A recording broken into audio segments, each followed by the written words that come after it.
Quand je regarde les montagnes, je regarde les vallées, je regarde la mer, ô Seigneur, tu es Dieu. Quand je regarde les montagnes, je regarde les vallées, je regarde la mer, ô Seigneur, tu es Dieu.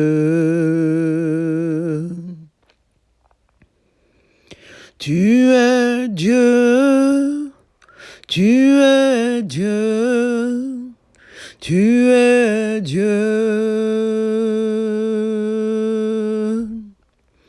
Tu es Dieu, tu es Dieu, tu es Dieu, tu es Dieu, Papa. Tu es Dieu, tu es Dieu, tu es Dieu. Tu es Dieu, tu es Dieu, tu es Dieu. Quand je regarde les montagnes, je regarde les vallées, je regarde la mer, oh Seigneur, oh oui, tu es Dieu. Tu es Dieu, tu es Dieu, tu es Dieu. Tu es Dieu, tu es Dieu, tu es Dieu, tu es Dieu, Papa. Tu es Dieu, tu es Dieu, tu es Dieu. Tu es Dieu, tu es Dieu, tu es Dieu. Oui, éternel, Dieu Tout-Puissant, Dieu Père. Tu es Dieu, Papa. Tu es Dieu, Papa. Père de toute grâce, en ce petit matin, je souhaite te remercier parce que tu es le Dieu qui ne guérit pas seulement les corps, mais tu es celui qui guérit aussi les cœurs. Tu es le Dieu qui connaît les blessures invisibles que personne ne voit, les larmes cachées derrière les sourires et les combats silencieux que portent tes serviteurs, oui, chaque serviteur de l'USDC. Aujourd'hui, Père, je te demande de sonder les profondeurs de notre être, là où les blessures du rejet, de la trahison, de l'abandon, de l'injustice ou de l'épuisement ont laissé des cicatrices, Papa. Viens en ce jour répandre l'huile de ton esprit. Brise, Père, toute chaîne émotionnelle qui empêche certains d'entre nous de marcher dans la plénitude de son appel. Père, que les blessures ne deviennent plus des prisons, mais des lieux de ta grâce, des lieux où celle-ci se manifeste avec puissance.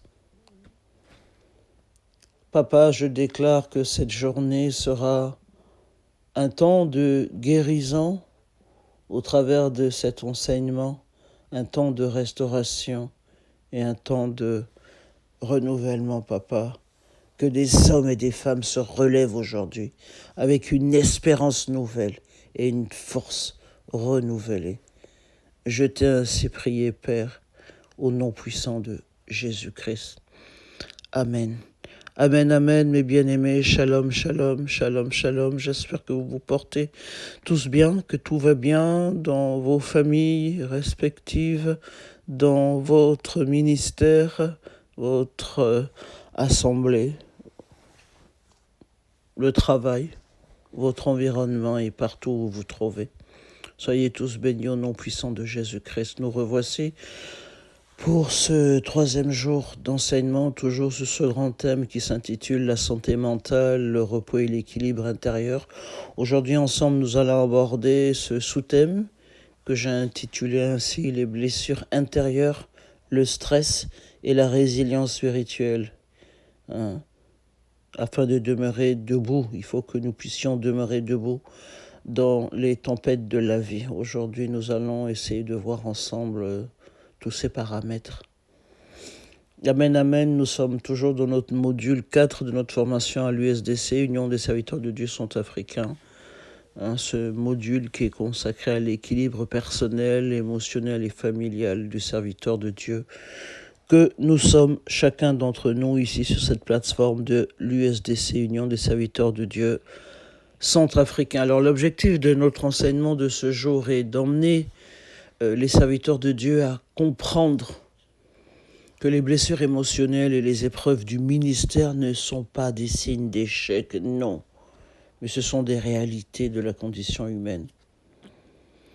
L'objectif donc de ce jour est encore de découvrir comment Dieu restaure l'homme intérieur afin de former des leaders résilients capables de transformer leurs blessures en témoignages et leurs souffrances en instruments de croissance spirituelle. Le verset principal de notre enseignement de ce jour se trouve en Ésaïe, chapitre 61, au verset 1. Je lis la parole dans le beau et précieux nom de notre Seigneur et Sauveur Jésus-Christ.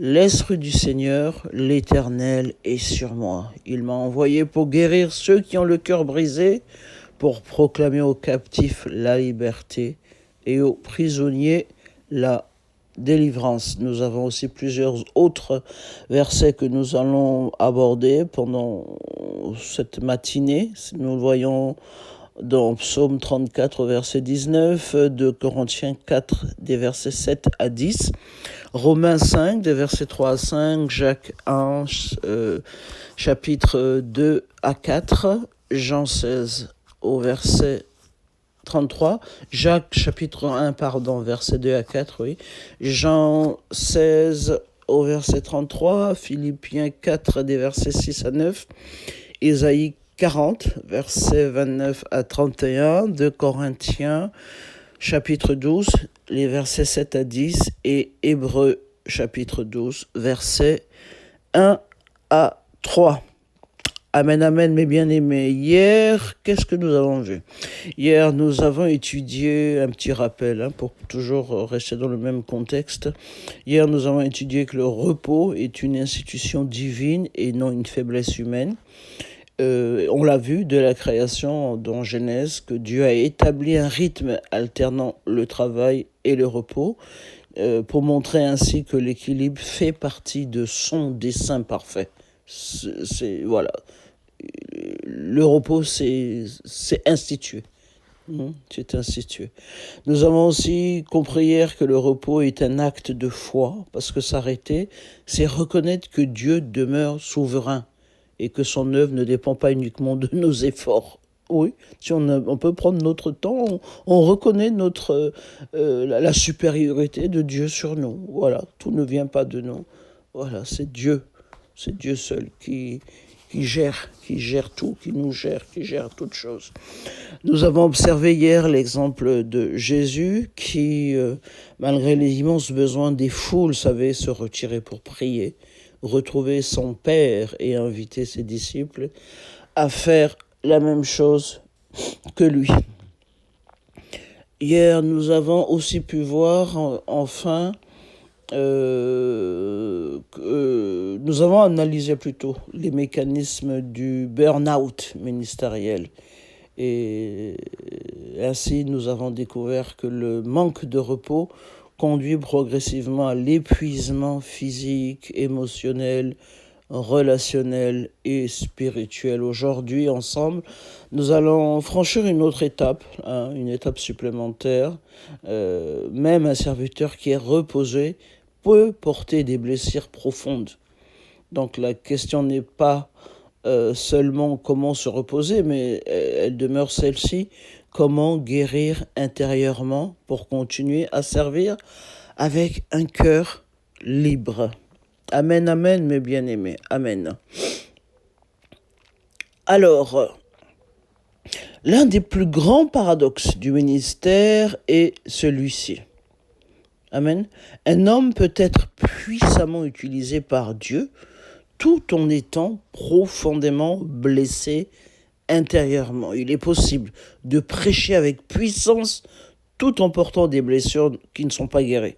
Il est possible de conduire une église florissante qui grandit tout en vivant en profonde solitude, tout en vivant solitairement, tout en vivant une solitude intérieure grande. Il est possible d'encourager des centaines et des centaines de personnes tout en étant soi-même découragé. C'est possible. Oui, aujourd'hui, c'est une réalité qui nous appelle une vérité, qui nous rappelle une vérité essentielle. L'onction ne remplace pas la guérison intérieure. Dieu, il peut utiliser un serviteur blessé, mais il désire également le restaurer. Oui, dans de nombreux contextes. Qu'est-ce qui se passe encore avec ce... Excusez-moi, c'est toujours mon téléphone. Dans de nombreux contextes ecclésiaux, les blessures émotionnelles sont mal comprises, mal gérées. Elles sont parfois assimilées à un manque de foi. Quand on a des blessures émotionnelles, on pense qu'on n'a plus la foi ou on n'est plus spirituel. Pourtant, les Écritures contenues dans notre Bible, la Bible elle-même, montrent que plusieurs grands hommes de Dieu ont connu des blessures profondes sans perdre leur appel. L'enjeu aujourd'hui n'est donc pas d'éviter les blessures. Non, ce qui est impossible dans un monde qui est marqué par le péché, impossible. Mais l'enjeu est d'apprendre à laisser Dieu transformer nos blessures en lieu de restauration et de maturité. Le serviteur de Dieu ne doit pas seulement annoncer la guérison. Non, il est aussi appelé à entrer lui-même dans un processus de guérison. Mais oui, dans cette perspective, alors, la résilience spirituelle, c'est pas la capacité de ne jamais tomber, non. La résilience spirituelle, c'est la grâce de se relever, de continuer à avancer et de laisser Dieu donner un sens rédempteur aux épreuves que nous traversons. Amen, mes bien-aimés. Pour cela, il faut comprendre les blessures de l'âme. Et on va le voir par une approche biblique et théologique. Comprendre les blessures de l'âme. Avant de parler des guérisons, mes bien-aimés, il est indispensable de comprendre ce qu'est une blessure intérieure. Amen. Une blessure intérieure, c'est une souffrance profonde qui affecte le cœur, les pensées, les émotions, la mémoire et parfois même la manière dont une personne perçoit Dieu, les autres et elle-même. Amen. Contrairement à une blessure physique, celle-ci, elle est invisible, mais ses conséquences, elles peuvent être extrêmement visibles. Dans la Bible, le mot cœur, on va se mettre d'accord, dans la Bible, le mot cœur ne désigne pas uniquement les émotions, non. Il représente le centre de la personnalité. Le mot cœur désigne la volonté, les pensées, les affections, la conscience et les motivations.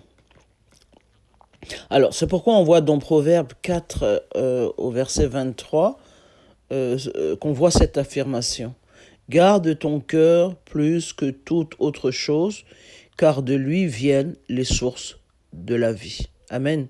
Autrement dit, tout ce que nous faisons dans le ministère prend sa source dans notre homme intérieur. Un cœur qui est blessé, il finit toujours par influencer un ministère. Toujours. Un cœur blessé finit toujours par influencer notre ministère. Quelles sont les principales blessures que nous portons, nous, serviteurs du Dieu vivant, tant de l'USDC que ceux qui vont nous écouter? Contrairement à certaines idées reçues, mes bien-aimés, les blessures du serviteur de Dieu ne viennent pas uniquement du monde, non. Très souvent, elles naissent à l'intérieur même des relations ministérielles. Et oui, on le sait. La première blessure que je vais énumérer, c'est celle du rejet. Le rejet. Le rejet, c'est probablement l'une des blessures les plus douloureuses. Moïse, il a été rejeté par son propre peuple. Joseph, il a été rejeté par ses frères. David, le grand roi David, il a été oublié par son père lorsque Samuel, il est venu oindre le futur roi. Jésus lui-même, il a été rejeté par les siens.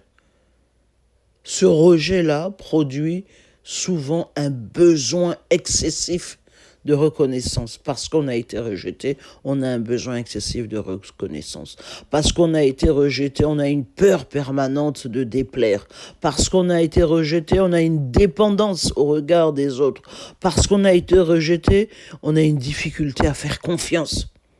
Un leader rejeté risque de chercher son identité dans les applaudissements plutôt que dans son appel. Amen, mes bien-aimés. Première blessure, le rejet. Deuxième blessure, c'est celle qui provient de la trahison. Trahison. David, il connaît la trahison d'Achitophel. Paul, lui, est abandonné quant à lui par Démas. Jésus, on le connaît tous, est trahi par Judas. La trahison, elle est particulièrement douloureuse parce qu'elle vient généralement d'une personne de confiance. Amen.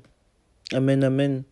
Et cette trahison, elle peut produire une fermeture émotionnelle, plus d'émotion, une méfiance excessive, une incapacité à déléguer, un isolement progressif. Mais ça comporte un danger essentiel. Et oui, ce danger est que le leader qui a été trahi, il finisse par traiter tout le monde comme un traître potentiel. Donc tout le monde autour de nous, c'est fini, on n'a plus confiance, on se dit celui-ci aussi peut nous trahir. Deuxième blessure, celle qui provient de la trahison. Troisième blessure, la blessure de l'injustice. Joseph, il est l'exemple parfait de l'injustice. Il a été vendu injustement, accusé faussement, emprisonné sans raison. Et pourtant, jamais il ne laisse l'amertume gouverner son cœur. Une injustice qui est mal gérée, elle peut conduire à la colère permanente, à la victimisation, au découragement, à la perte de confiance même en Dieu. Oui, nous le voyons. La résilience de Joseph repose sur une conviction théologique extraordinaire, mes amis, mes bien-aimés. On a tous médité de lui faire du mal, il dit. Dieu l'a changé en bien. On le voit dans Genèse 50, 20. Vous aviez médité de me faire du mal, Dieu l'a changé en bien. Le regard de la foi transforme ainsi la lecture des événements. Amen, mes bien-aimés. La blessure liée à l'injustice. Quatrième blessure, c'est la blessure de l'échec. Nous tous, en tant que leaders, nous avons connu l'échec et nous connaissons des échecs. Pierre, il a renié Jésus 3 fois et Jésus l'avait averti. Jonas, il a échoué dans son obéissance. Élie, il pense avoir échoué, je dis bien il pense avoir échoué dans sa mission. L'échec devient alors dangereux lorsqu'il commence à définir notre identité. Dieu ne nous définit jamais par nos chutes, non. Il nous définit par son appel. Je le répète, mes bien-aimés, Dieu ne nous définit jamais par nos chutes, mais il nous définit par notre appel. Amen, mes bien-aimés. Amen. Je veux aborder aussi ce qu'est le stress, qui apporte ces blessures intérieures là. Le stress. Le stress, c'est une réalité qu'il ne faut pas négliger. Le stress, c'est la réponse normale de l'organisme face à une pression. Le stress en lui-même, il n'est pas mauvais, mes bien-aimés. Le stress, ponctuellement, il peut améliorer la vigilance. Quand on est stressé, on est aux aguets. Donc on fait attention un peu. Le problème, il est là lorsque le stress, c'est chronique. On est tout le temps stressé. Donc le serviteur de Dieu est particulièrement exposé parce qu'il porte souvent, simultanément, la souffrance des familles ou les souffrances des familles, les conflits de l'Église, les difficultés financières, les attentes spirituelles, les critiques, les urgences permanentes. Tout ceci assimilé, combiné, apporte le stress au serviteur de Dieu. Et ça devient chronique parce que c'est tout le temps qu'on est face à des attentes, à des conflits, aux difficultés financières, aux critiques, etc. À cela, maintenant, s'ajoutent parfois même les responsabilités familiales et professionnelles. Lorsque toutes ces charges sont accumulées, sans qu'on les expose devant Dieu, sans qu'on les lui remette, elles deviennent un poids qui épuise progressivement l'être intérieur. Et les conséquences, elles sont dramatiques, les conséquences spirituelles de ces blessures qui ne sont pas guéries. Parce qu'une blessure ignorée ne disparaît pas. C'est pas parce qu'on l'aborde pas. Elle est toujours là. Elle va s'exprimer autrement. Elle va influencer. Elle influence la prédication. Oui, parce qu'un prédicateur qui est blessé, il risque de prêcher davantage sa douleur que l'évangile.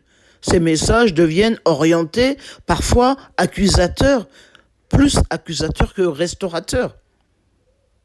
Une blessure non guérie, elle influence nos relations. Un responsable, un leader qui est blessé, il peut devenir autoritaire. On le sait, on le voit, méfiant. Il veut tout contrôler, incapable même de faire confiance. Très souvent, ces comportements ne sont pas d'abord des problèmes de caractère, non. Ils sont les symptômes d'une souffrance intérieure. Une blessure non guérie influence le discernement. Oui, parce que les blessures, elles modifient parfois notre perception. Une simple remarque, elle peut être interprétée comme une attaque. Oui, on le voit. Une simple remarque, on pense que, oui, c'est une attaque, nous est adressée. Une correction fraternelle, elle peut être vécue comme un rejet. Le discernement spirituel alors, devient influencé par les émotions.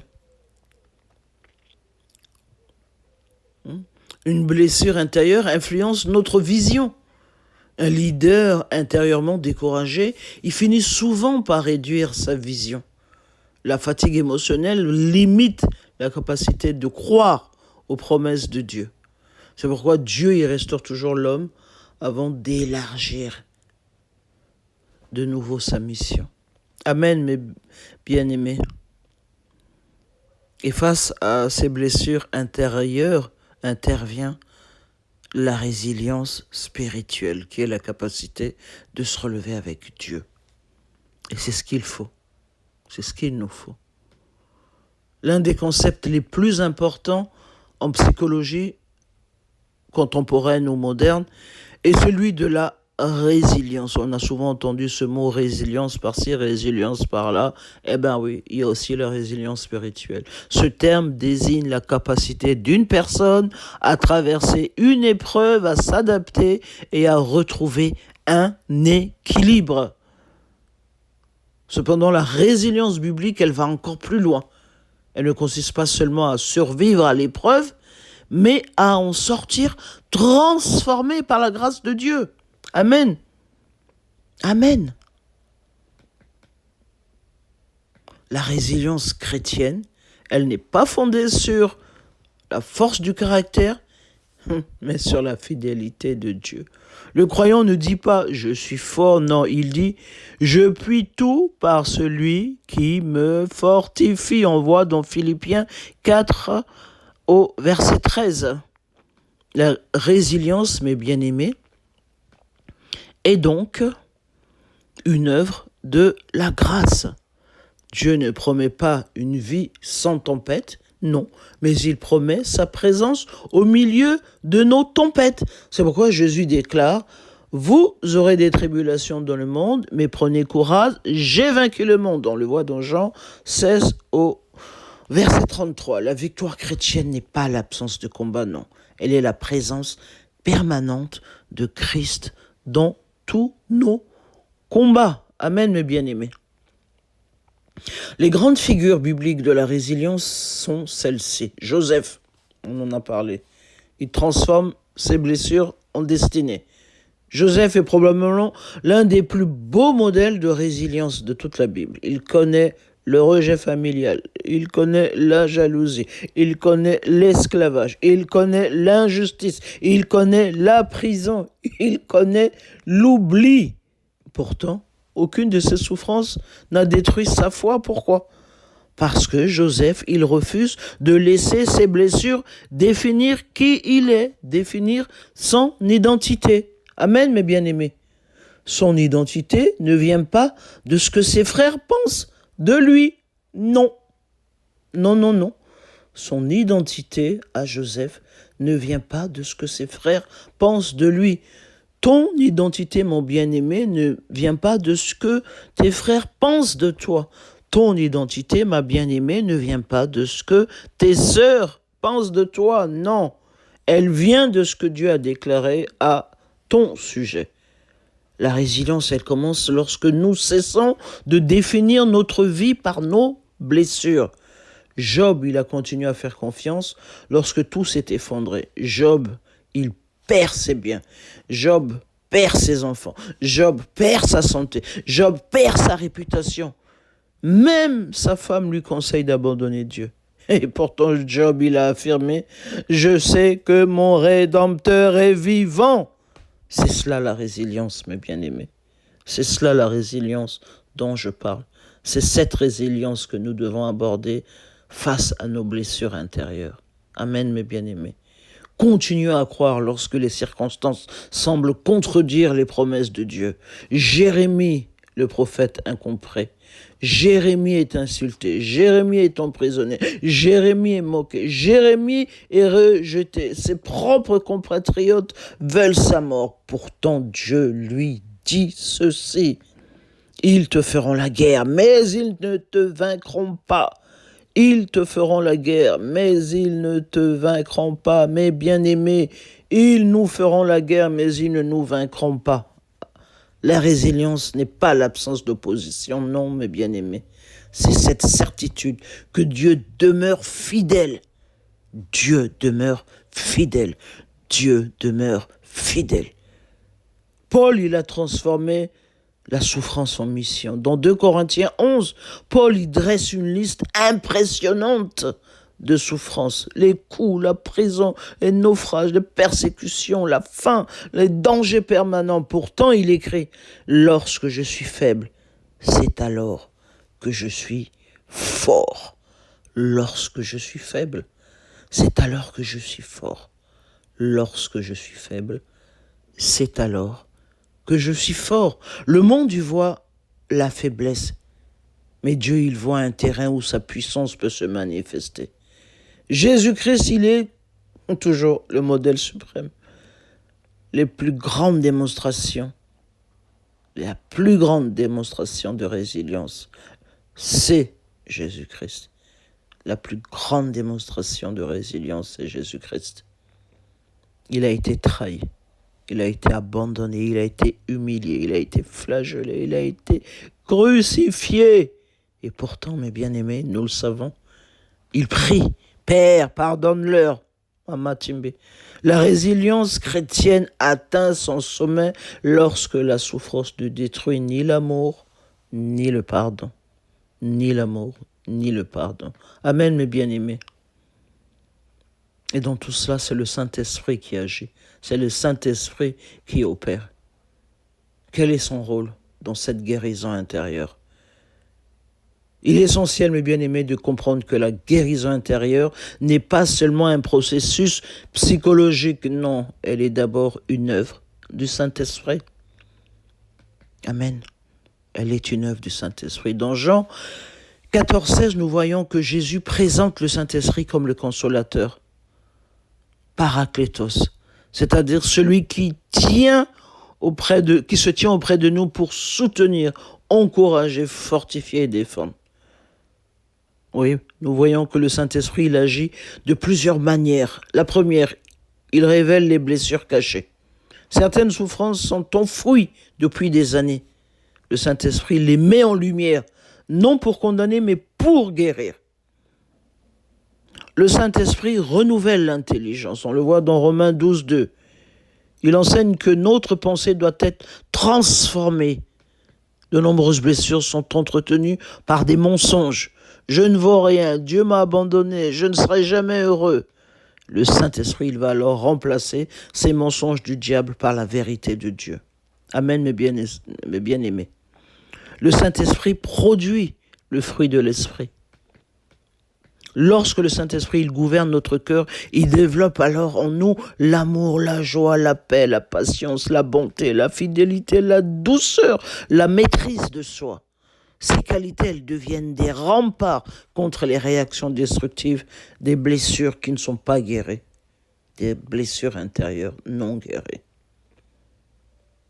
À ce moment-là, alors comment Dieu il va restaurer le serviteur blessé que nous sommes? Comment il va faire? C'est jamais instantané, c'est pas du jour au lendemain, non. Elle est généralement un chemin. Dieu utilise plusieurs moyens.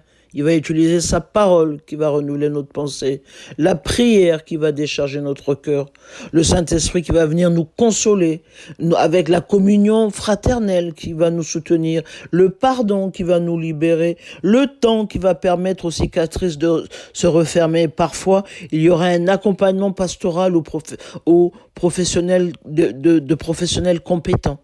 L'objectif, ce n'est pas d'effacer le passé, non, c'est pas d'effacer. On ne peut pas l'effacer.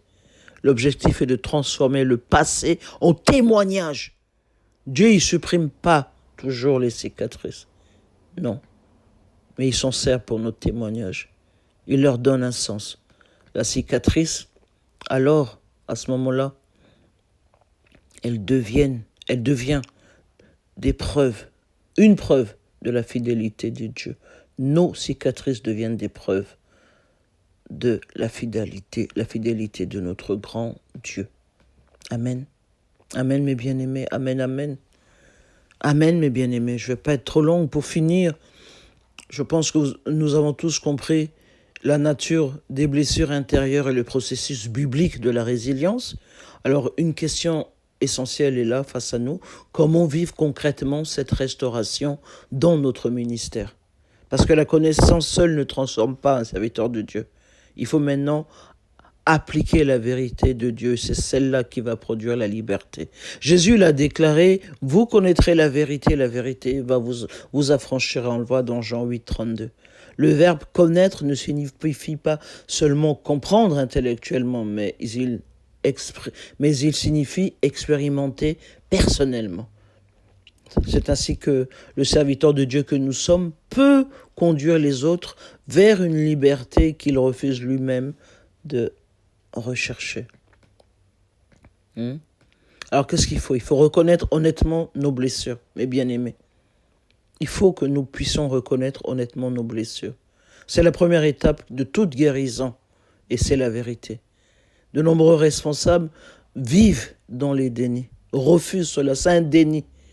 Ils pensent que reconnaître leur souffrance serait un aveu de faiblesse. Et pourtant, la Bible nous montre exactement l'inverse. David dit, « Ô Dieu, crée en moi un cœur pur. » Psaume 51, verset 12.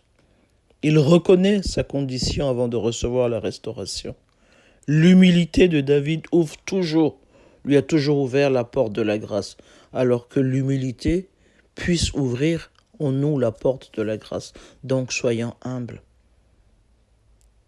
Il faut que nous puissions refuser que la blessure, elle soit notre identité au regard de tout ce que je viens de dire. Une blessure, c'est une expérience. Ce n'est jamais une identité, mes bien-aimés. Le monde, il dit souvent, je suis un rejeté. La Bible dit, je suis un enfant de Dieu. Le monde dit, je suis une victime.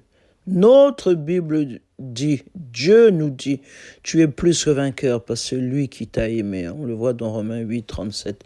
L'identité du serviteur ne doit jamais être construite sur son passé, mais pour son adoption en Christ Jésus.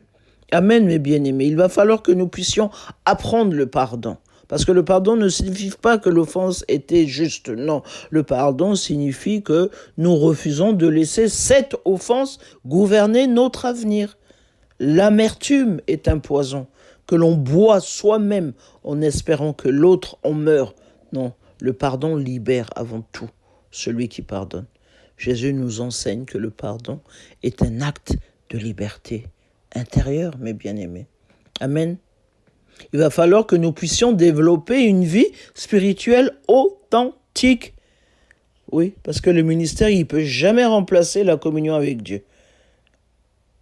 Un leader peut préparer des prédications sans nourrir son âme. Il peut conduire des réunions sans écouter Dieu. Il peut conseiller tout le monde sans jamais déposer lui-même ses fardeaux devant le Seigneur.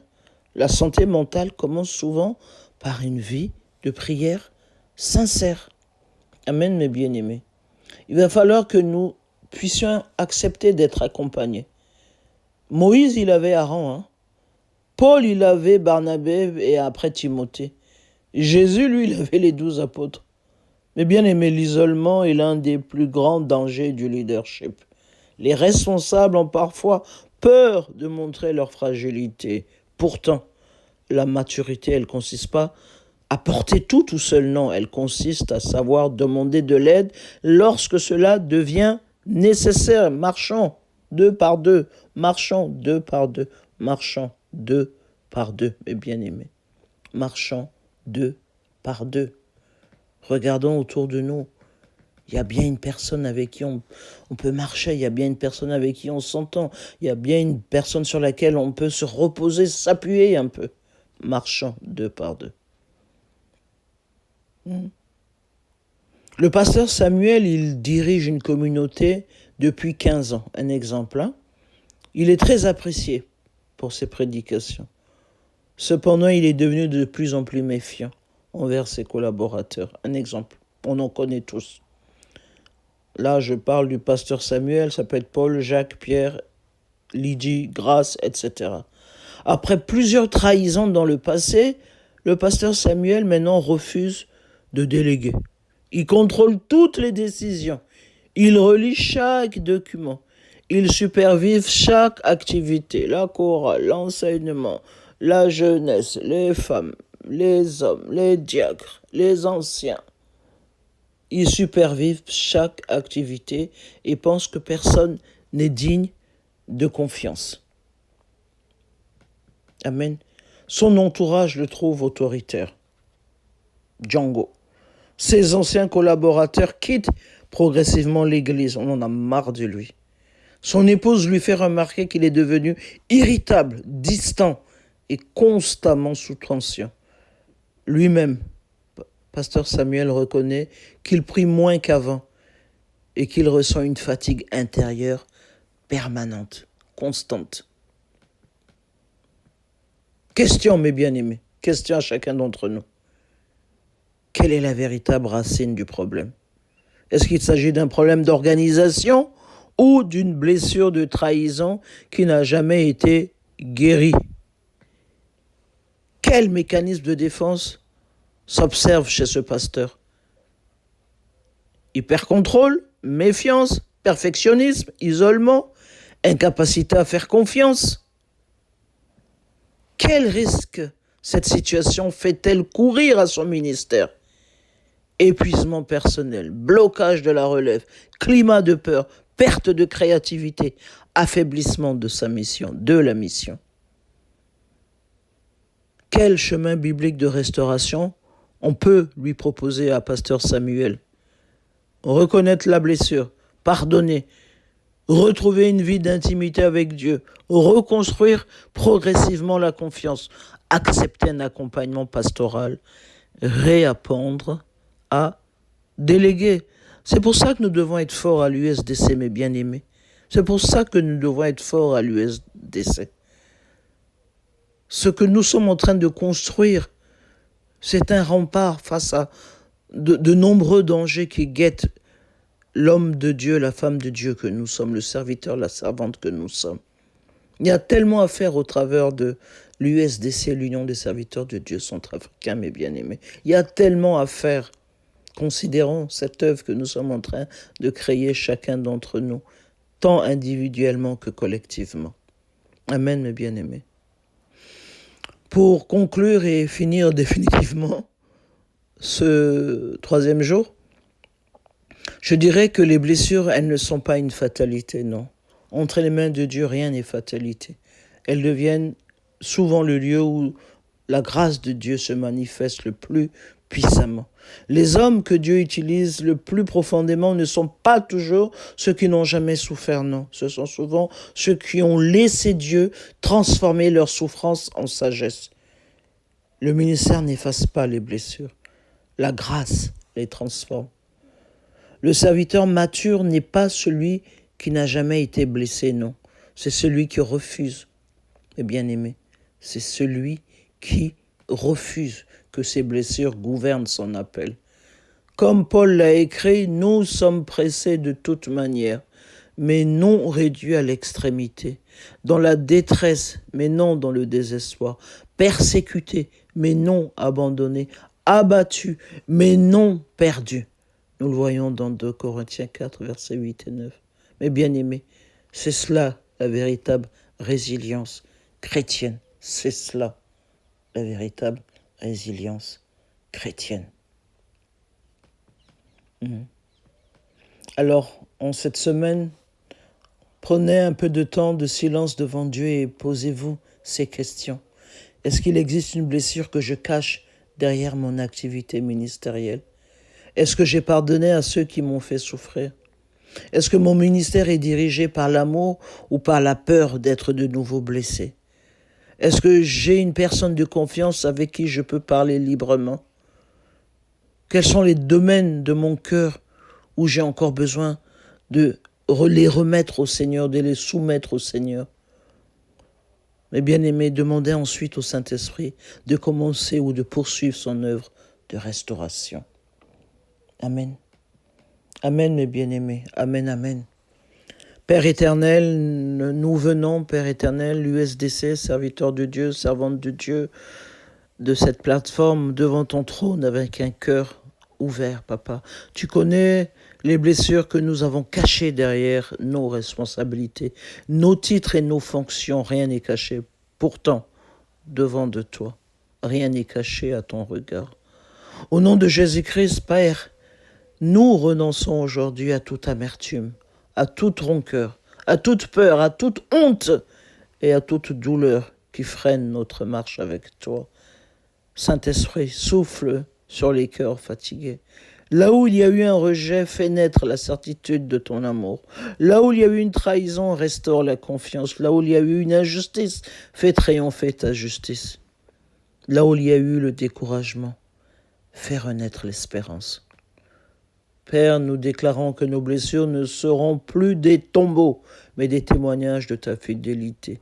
Que nos cicatrices deviennent des sources de compassion, de sagesse et de maturité pour accompagner ceux qui souffrent. Père, nous proclamons une génération de serviteurs de Dieu libres intérieurement, résilients face aux épreuves, remplis de paix, conduits par ton esprit et inébranlables dans leur appel. Papa, que ton onction ne repose pas seulement sur nos ministères, mais aussi sur nos cœurs restaurés. Fais de nous des hommes et des femmes qui servent avec vérité, avec humilité, avec une âme qui est guérie. Nous te rendons toute la gloire, Seigneur. Nous te rendons toute la gloire, car celui qui a commencé cette bonne œuvre en nous l'achèvera jusqu'au jour du retour de notre Seigneur et Sauveur, Jésus-Christ. Au nom puissant de Jésus, je t'ai ainsi prié, Père. Amen, amen, amen, mes bien-aimés. J'espère ne pas avoir été trop là là, maman, j'ai été trop long. Soyez bénis au nom puissant de Jésus-Christ. Mes bien-aimés, shalom, shalom, shalom, shalom. J'ai été longue et toutes mes excuses, mais c'était important, vraiment important d'aborder cela. Et excusez-moi, c'est un peu long. Soyez bénis au nom puissant de Jésus-Christ. Amen.